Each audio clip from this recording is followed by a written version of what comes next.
James was enjoying his life on the island of Sodor, but he still had a lot to learn. "You're a special mixed traffic engine," said the Fat Controller. "You can pull coaches or trucks quite easily, but you must learn by your mistakes." James knew what the Fat Controller meant. He could well remember that dreadful accident on his first day. "Be careful with the coaches, James," said Edward. "They don't like being bumped."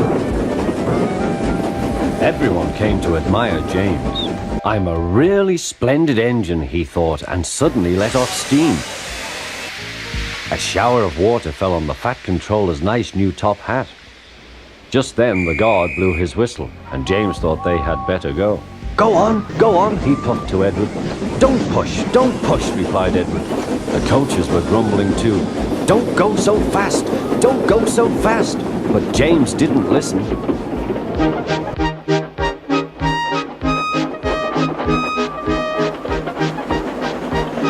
When at last they stopped at the next station, 2 coaches were beyond the platform. They had to go back to let the passengers out.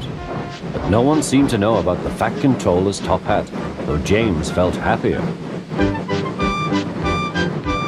Presently they came to the station where Thomas was waiting with his 2 coaches. "Hello, James," said Thomas. "Feeling better?" "That's right." "Oh, that's my guard's whistle. I must go. I don't know what the Fat Controller would do without me to run this branch line." And he puffed off importantly.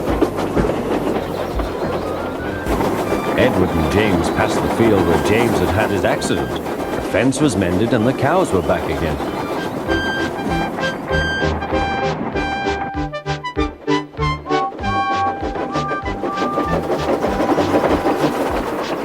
They ended their journey and rested before setting off for home.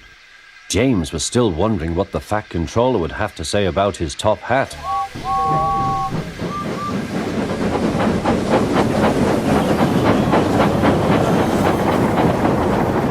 Next morning, the Fat Controller spoke severely to him. "If you can't behave, I shall take away your red coat and have you painted blue." James didn't like that at all. He was very rough with the grumbling coaches as he brought them to the platform. "Don't talk, come on," he called to them. "Gordon never has to fetch his own coaches," he thought to himself, "and he's only painted blue." To make James even more cross, this time no one came near him. "I'll show them," he thought. "They think Gordon is the only engine who can pull coaches."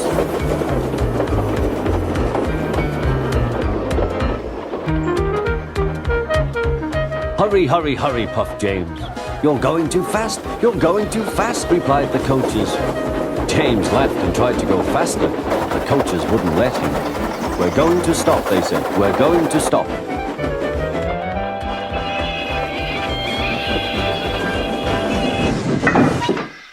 "What's the matter?" James asked his driver. "The brakes are hard on. Leak in the pipe, most likely. You've banged the coaches enough to make a leak in anything." "How shall we mend it?" said the guard. "We'll do it with newspaper and a leather bootlace," replied the driver. "Well, where is the bootlace coming from?" asked the guard. "Ask the passengers," said the driver.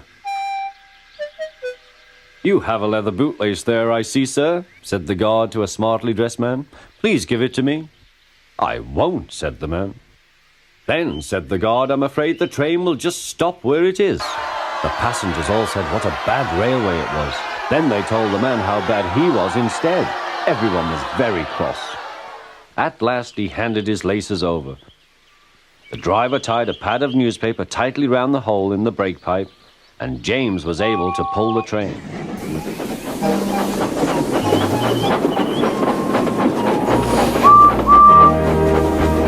But he was a sadder and wiser James, and took care never to pull coaches again.